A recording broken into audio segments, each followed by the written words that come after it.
Fala galera, hoje eu preciso passar essa dica para vocês, mas primeiro eu vou contextualizar o que está acontecendo. Eu faço som, como eu tenho o Home Studio Quiser, assim como músico, eu também coloco som, na maioria das vezes para grupos de pagode. E para diminuir espaço no carro e conseguir levar mais som, que eu pensei? Eu poderia ativar algumas caixas, né? O espaço que essa caixa já está tomando dentro do carro, eu não teria que colocar mais uma potência para tocar essas caixas, certo? Eu comprei uma primeira placa ativadora de 700 watts para ativar uma caixa e tocar duas. É uma potência do tipo D, né? Do tipo digital. E eu primeiro coloquei numa caixa que tem um falante de 15, um drive fenólico e um super tweeter, tá? É óbvio que tem toda uma maneira correta de você ativar a caixa. Você precisa fazer um nicho de madeira, você precisa instalar ela e ela só vai sair positivo e negativo no caso, né? Da placa ativadora para o crossover passivo interno dessa caixa distribuir para todas as suas vias. E essas placas, assim como as caixas já compradas ativas, elas não têm uma entrada bypass, uma entrada paralela para caso você tenha algum dano na caixa, no sentido de no painel ativador, para que você traga já esse sinal amplificado de uma potência e tenha uma entrada paralela para tocar essa caixa em caso de emergência. Elas não vêm com isso, até porque elas garantem que elas vão suportar, vão aguentar a pegada, né? E então eu fiz um evento, um evento muito tranquilo, não foi nem grupo de pagode, foi um evento de um pessoal nerd, né? A ConnectCon na época, e à noite eu ia fazer um grupo de pagode. No momento em que eu montei o do grupo de pagode, que eu já vim desse evento de manhã, esse evento da noite, eu perdi a caixa. Eu perdi o painel ativador dessa caixa. Aí eu tive que pegar um outro cabo e ligar só a passiva, porque nessa não tinha. E não tinha uma entrada paralela para eu entrar com um sinal já amplificado, tá entendendo? Aí no outro dia eu ia ter um outro evento no mesmo lugar. Eu trouxe essa caixa de volta para cá, coloquei novamente o espelhinho antigo com duas entradas paralelas P10 e removi a placa ativadora e mandei para a empresa.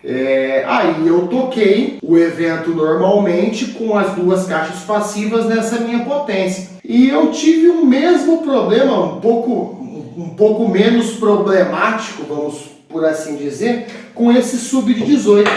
Na hora que eu removi a placa que estava ativando esse sub de 18, uma placa de 1500 watts, esse ativo e mais o passivo, dois falantes de 600 watts, né? Então tem um percentual aí de sobra da placa. Eu tive um problema no meio de um evento. Não tem como você resolver no meio do evento, a menos que eu tivesse uma entrada paralela nele para colocar um sinal de uma outra potência, né? E eu até comprei uma outra potência forte também, e eu fiquei encucado. Por que a caixa ativa, ou que já venha ativa, ou que você ative ela, não tem na própria placa uma entrada dessa, isolando o circuito dela para que não tenha nenhum dano quando você inserir esse sinal amplificado nela, né? E aí eu fiquei com isso na cabeça, fiquei pensando em diversas maneiras de implementar essa ideia. Será que eu preciso colocar um disjuntor para chavear entre passiva e ativa? Será que eu coloco alguma outra chave? Só que teria que ser uma chave meio potente, meio forte, que suporte. Se eu entrar direto com esse sinal, será que vai danificar o equipamento ou eu posso entrar com esse sinal? Aí eu mandei uma mensagem pro engenheiro Olavo do canal Estúdio Fonte. Eu vou deixar aí também na descrição desse vídeo o canal dele no YouTube, que é um canal fantástico. Eu aprendi muita coisa sobre a Xenix 2442, muita coisa mesmo, muito detalhado. E ele tem vários cursos lá maravilhosos. Aí eu mandei essa ideia: por que não tem uma entrada paralela para um sinal já amplificado? E ele falou assim: por que você não faz o seguinte, em vez de colocar chave, disjuntor, que pode vir a dar problema, que pode vir a danificar, por que você não liga essa placa que já está na caixa internamente num rabicho que vai sair da caixa e retornar para o falante? É tão simples e genial que até é meio esquisito de pensar nisso, né? Então, olha que fácil e que resolução bacana. Quando eu tiver a possibilidade de ligar esse painel ativador, que ele estiver funcionando ok, tudo certo, eu ligo ele na própria caixa. Quando eu precisar ligar um sinal já amplificado, eu obrigatoriamente, ou não, ou eu vou saber disso, eu tenho que desconectar esse cabo para conectar o outro e ligar esse na outra caixa passiva. Olha que fantástico, não sei se você entendeu, não sei se eu soube explicar da melhor maneira, mas a coisa é a seguinte, ó. Então, qual foi a ideia? Aqui eu tenho um cabinho, eu tô com o dedo preto aqui porque eu passei uma cola, aquela cola preta forte pra caramba de alto-falante ali no conector, eu preenchi com cola quente ali também. É umas gambiarra que a gente tem que fazer no meio do caminho aí também, tá? Então esse cabo tá saindo do nicho aqui, ó, do painel ativador e indo diretamente para fora da caixa. Ali atrás tem um rabicho que eu vou mostrar. Ali, esse rabicho, ele vai voltar pro conector, o Spicon, que foi o que eu escolhi. E esse Spicon é que eu vou ligar no meu subwoofer de 18, no meu falante, tá? Quando eu tiver algum dano, algum problema nessa caixa, eu vou desconectar aquele rabicho que está no Spicon, tá? Esse Spicon de baixo vai virar o paralelo, que vai transmitir o sinal que está entrando por esse P10 aqui, ó. Esse aqui é um conector P10, um jack fêmea.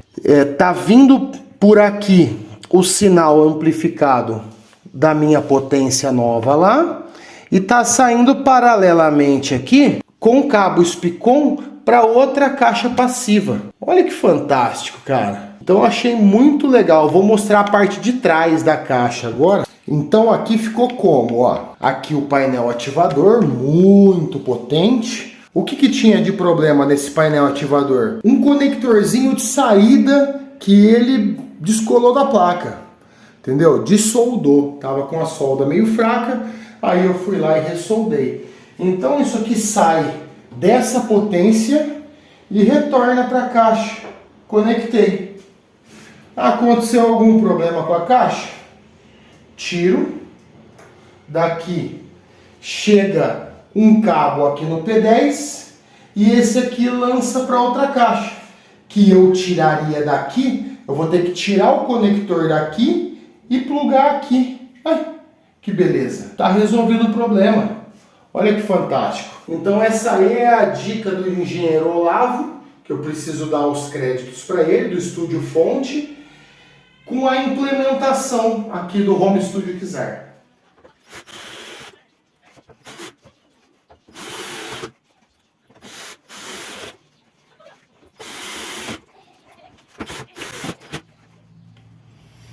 E aí, galera, mais um motivo pelo qual seria interessante vocês colocarem esse rabicho fazendo a retroalimentação da sua caixa ativa. O motivo é que eu terminei de instalar aqui a placa de classe D, e quando eu terminei de instalar aqui, eu ia colocar o falante, um capacitorzinho desse aqui, simplesmente esfarelou e caiu aqui da placa que ela estava soldada. Então, se você não entende um pouquinho, pelo menos, de eletrônica, não gosta dessa área, você precisa única e exclusivamente tocar e fazer com que ela funcione, fazer o seu trabalho dessa maneira, tranquilo, a maioria é assim. Mas então não é bom não se embrenhar nesse esquema aí de caixa ativa não, porque vai te dar dor de cabeça, tá? Espero que não tenha dor de cabeça com isso, mas se acontecer alguma dessas coisas que estão acontecendo comigo com você, talvez você tenha um pouco mais de dificuldade de lidar com isso do que eu, tá? Eu não sou um grande técnico em eletrônica, mas eu sou formado técnico em eletrônica e tenho um banho e tosa. Vocês estão notando que eu sempre faço as gravações, a maioria das vezes aqui, quando eu vou consertar alguma coisa, aqui no banho e tosa. Por quê? Porque tem um soprador que dá para limpar muita coisa, tem a parte do chuveiro ali também, às vezes eu lavo alguma coisa quando eu tô sem álcool isopropílico, hoje eu tô com álcool aqui, mas tem muita coisa que eu consigo fazer com os materiais que eu tenho aqui, e material de alicate, chave, essas coisas assim, eu gosto disso, então eu sempre tenho. E se você não tem tempo para isso também, esquece. Eu, às vezes, tenho tempo para isso. Não é sempre, mas tem. Certo?